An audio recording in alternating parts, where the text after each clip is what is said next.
наверху сильный ветра, но он очень крепкий. Вы задумайтесь, почему? Так? Дальше. Это как бы арт-проект, и вы видите сами, что в такой технологии, например, строят различные сооружения, теплицы и так далее. Когда-нибудь видели такой? Нет. Так, дальше. Что вы видите? Велосипед. Велосипед, знакомый вам. Многие, наверное, катались. Так, дальше что мы видим? Вышки. Ну, вышки электрические или высоковольтные линии, да? Опоры высоковольтных линий. Они тоже выдерживают такие ветра, да?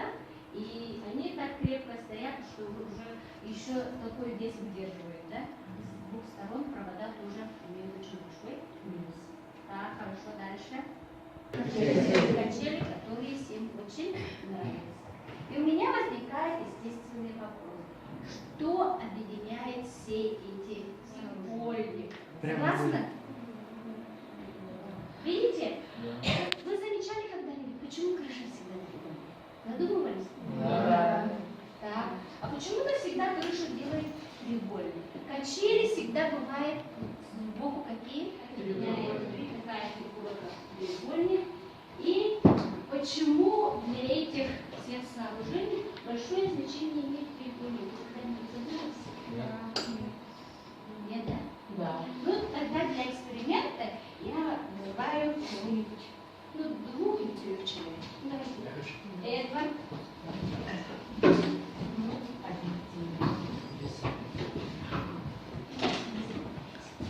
Вот я специально сделала веревки. Веревку отметила на ней вот такие узелки. У меня веревка разделилась на сколько частей? Сколько частей разделена узлами? Как можете посчитать? 12 частей. Сейчас делаем следующим образом. Я с этой стороны держу. Так. Один узел. А еще один. И вот этот один. У нас какая узла держи. Узлы держи. Так. Вот с этой стороны держи. И тянем. Не, вот здесь тянем. Так. Какая фигура получилась? Квадрат. Все согласны? Так, что у нас получилось? Квадрат. Да? Я опускаю, начинаю тянуть. Вот эта конструкция получается. Какая? Подвижные. Видите? Подвижные. Так. Дальше сейчас меняем количество точек. Вот здесь одну точку подвиждаем. Вот 3 точки держим, да?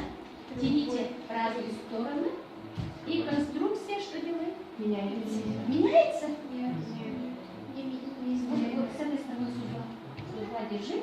И конструкция как бы не культивирует в пространстве, он остается таким же. Согласны? Да. Вот почему у нас треугольник считается треугольный. Потому что это называется самая устойчивая. По какому признаку эти треугольники, которые придвигаются, будут равны? Если 3 стороны одного треугольника, соответственно, равны 3 сторонам другого, другие треугольники равны. Да. Получается, что вот эта шаровидная конструкция сохраняет именно этот признак равенства треугольника.